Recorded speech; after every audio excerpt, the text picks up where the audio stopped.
Welcome to the Mike and JD Show YouTube channel. Thank you for being here. I want you to do me a big favor before you check out this clip. I want you to hit the like button. I want you to throw in a comment and make sure you're a subscriber to this channel. And then I want you to share this video with your friends. Help us defeat the algorithm. And then if you like this content and you appreciate this content, please head over to patreon.com/The Mike and JD Show and support the show. That is how we actually get funded to be able to do this. So we thank you very much for being here. And now enjoy the clip. This podcast is a member of the Voices of Wrestling Podcasting Network. Visit voicesofwrestling.com to hear the rest of our great podcasts, as well as show reviews, columns, opinions, and updates across the world of wrestling. Competition starting to get thick, it's the click, so I hope you work your A game. A made no rain from the track when we unite and spit. This is an A game, better bring your A game. Competition starting to get thick, it's the click, so I hope you work your A game. A made no rain from the track. Look, we got some more news here. Let's go ahead and get into. Should we get into Maxine Dupree? Oh God, yes. Yeah. Okay. So Maxine Dupree, I'm not gonna play the clip. I was gonna play it, but I was like, I just don't think it's worth it. But so she had a match at a house show over the weekend, and everybody was like booing her because the match just wasn't very good, and which is pretty typical behavior in a pro wrestling show. Like that's pretty typical behavior in like sports in general, right? Like, you know, rookies go on the field and they fumble the football. They get heat for that, right? To this day, I have a resentment against Kyle Williams from the 49ers from a fumble that he had in the NFC Championship game against the Giants like 20 years ago. Like I get it. So like this is show business is a tough business and you're going to get heckled, right? So if you're in comedy, if it's music, it's acting, it's pro wrestling. But to her credit, I haven't actually seen her complain about it. It's just some of her peers are kind of coming to her defense a little bit, but I'm like, I think if you walk through this and, you know, you're able to, you know, use it as fuel for you, you might actually get better. I would say embrace this moment and let it feed you and fuel you to go stick it in their face next time. Sorry, I got a little tangent. No, that's fine. Look, I think that if Rhea Ripley and the rest did not come to her defense, we wouldn't be talking about this. This would have been like some Twitter rando, you know, deciding to go down the positivity train and saying, can we all just get along? You know, you're like, all right, whatever, you know.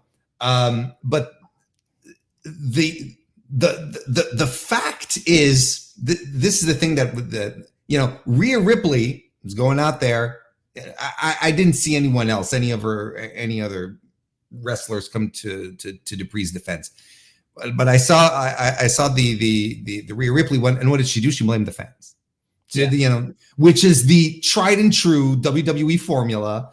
We've seen it employed by the likes of Seth Rollins in the past, and so on and so forth. Like this is nothing new. Triple H with his "me and my friend Mark," like this is not new. This is it's the fans' fault if this is happening, right? When in reality, we could be pointing the finger at the company for putting this woman who has, from what I understand, at that time, had 13 professional wrestling matches in her entire wrestling career. She had not wrestled a single wrestling match before being hired by WWE. Now we're tossing her out there. We're expecting her to perform when you have a performance center where you could be sending this woman to train. You have an entire developmental brand to make sure that she gets her reps and that she's able to improve on her time and get paid to work out, you know, to do the classes and whatnot. Instead, they're just throwing her into the deep end, right? Yeah. And there's a lot of fault to be put upon the company. Now, that being said, I want to make this very clear. Maxine Dupri stinks. She has no instincts. She doesn't get it. I watched one of her matches a couple of weeks ago where she's doing one of these, right? And she's bouncing back and forth like she's supposed to be a fighter, right? But she has no footwork. She's literally just hopping forward and backward. She's got nothing. She doesn't even have the instincts to do this. You can compare her to, you know, young kids coming up on the indies or in AEW, but at some point, even if they're green as grass, you're able to see, right, Mike? You're able to see. Oh, they got something there. They may not be a polished product, but there's something to mold here. You can feel it. This woman has nothing. She can't even talk. She's got nothing to give. And again, this is the company's problem, because if they had put her in the PC and have her do some reps, they would have realized that she has nothing and would have kept her off TV in the first place. Yeah, because when they brought her up, she was just a manager, right? So she never really had like a run where she was doing matches. Because, at the PC, don't they do some like towns in like Florida, like kind of do like whatever it is, like a loop in Florida? She never really got an opportunity to do that. They brought her immediately right up to be with the Maximum Male Models, and that whole thing didn't work out. And now they're trying to, just throw her into the deep end, and that's just not fair to her. It's not cool. Honestly, it's not cool. It's not cool. I'm not going to blame the people in the audience, as long as you're not saying anything sexist, racist, homophobic, anything like that. I would say it's fair game. And if you think that a person stinks, you should be able to say it. There's a way to do it. You don't have to be like completely rude, right? I think we're past the days of die Rocky die, but look at what happened to The Rock after that, right? He used that as fuel, and he ended up getting better. I think that they were trying to put her in the big arena shows, and she's just not ready yet. And that's what happened. And now she's got a bunch of people coming to her defense. And I get why you would want to protect one of your coworkers, right? Like that's like your friend, and maybe their feelings are hurt. You want to come to their defense, but really you should be pointing the finger elsewhere. It's probably the people that put her in that position in the first place. Then why do you go after the fans? This is always a weird ass strategy. Don't go after the fans. It's so stupid, and every single time. And look, she's not ready. She had 3 spots in the Royal Rumble, Mike. She blew all 3. Like she's not supposed to be doing this. Yeah. It's not even a question of, oh, well, I don't think she has it. I don't think she has the stuff to be a pro wrestler to begin with. And look, if I'm paying, look, the house shows aren't $20. WWE house shows aren't $20.